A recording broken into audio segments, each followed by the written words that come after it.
Today, Stormy Daniels testified in former President Donald Trump's hush money trial. The adult film star is at the center of the charges that he is facing, and after Daniels received a $130,000 payment from Trump's then attorney Michael Cohen. Is what we're talking about today, why she was on the stand. Well, she is one of two women prosecutors. Who prosecutors now say that the Trump team allegedly paid off to protect his campaign. And the former president is facing 34 felony counts for allegedly falsifying business records. I want to bring in now our attorney and chief legal analyst, Khalif Rhodes. I mean, there is so much to be able to talk about here. Certainly things today. I mean, if I had to wrap it up and think of adjectives, I was thinking intense and also uncomfortable at times. But talking about Stormy Daniels and her testimony, how did this help the prosecution and how did it help the defense? Salacious is probably another one you can throw in there. I mean, that's probably the best way to describe everything. I mean, you need this. She's at the very center of the case. And so without having the alleged affair, which the former president denies, if you don't have an affair, you don't have any of this stuff because there's no cover up, there's no hush money, there's nothing. Right. But obviously, you need her to be there. What we didn't need is a lot of the extra things that happened today during the case. Talking about the difference in power between her and him, talking about the actual intimacy when it actually occurred, the positioning and all that. A lot of that stuff that happened today may have went over the line, and the judge addressed it when they came back during the break.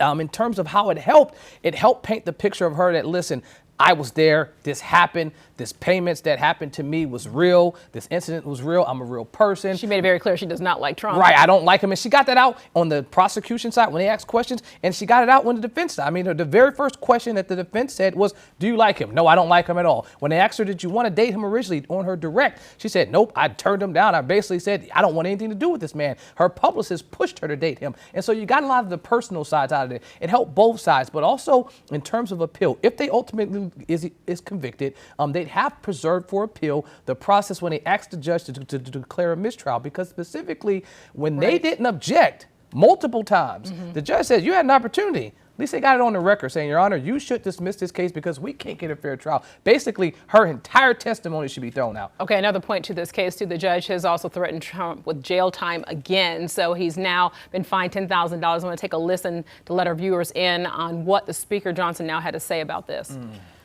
You cannot call yourself a serious judge and threaten a presidential candidate with jail time when he defends his reputation in public in the middle of a campaign. Do you think there's any possibility that he could end up behind bars? Well, let's go back. This is all from the same nexus of activities, right? The same tweets, the same comments. And so this isn't anything new. The judge already had made up his mind. He kind of dragged his feet with coming out with the written decision regarding the 9 opinions. And then he addressed this one today. But this is all the same nexus. I think he's drawn the line in the sand. He's let the former president know you cannot go past this line. And the president has been tempered with his response. He knew that Stormy Daniels was out there, and today, while he was in trial, he was texting about donating money to his campaign when he could have taken shots at her normally when he would have taken shots at her. Do you think he's going to take the stand? I think he has to at some point. Obviously, the law doesn't require, so let me make sure I'm clear. As a defendant, he has no obligation to take the stand. But for the person that he is, for the myth of I am President Trump, I am Trump, the Trump Towers and everything that comes with that, he has to take the stand and show, like, listen, I did not know what was happening, and it was only paying my attorney's fees. Khalif Rhodes, I don't know how you're able to get all this out so quickly, but thank you so much for your insight on that.